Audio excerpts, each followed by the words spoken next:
Nawapenda. Namshukuru Mungu kusema kweli.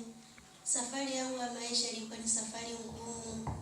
Safari yangu ya maisha ilikuwa ni safari ambayo ni mtu ambaye amekata tamaa. Kutokana na changamoto nilizokuaga nazo. Kutokana na matatizo niliyokuwa nayo. Nakumbuka toka nilipoolewa nikakaa miaka 6 pasipo kufanikiwa kupata mtoto. Ndugu alihangaika, familia alihangaika. Walifikia sasa mpaka kanikatia tamaa. Wakasema sasa tumeshindwa. Inabidi tumwachie Mungu mwenyewe. Na mimi isitoshe nilikuwa nahangaika makanisa mbalimbali. Kuhangaika nijue hatima yangu ni nini. Walisimama kunifedhesha, lakini Mungu wa mali hapa anajibu kwa wakati tu mfupi. Niliosimama kwa imani. Nakumbuka baba alikuwa anasema nimezunguka katika huu mlima ya tosha. Nilikuwa nasimamia kusema huo msemo. Namshukuru Mungu kusema kweli. Nikajikuta mistari miwili.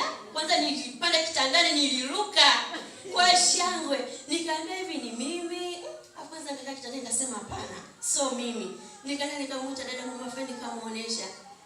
Baada ya furaha anaanza kulia, nikamwambia wewe sio kulia ni mimi. Akaniambia Rose kitu siamini.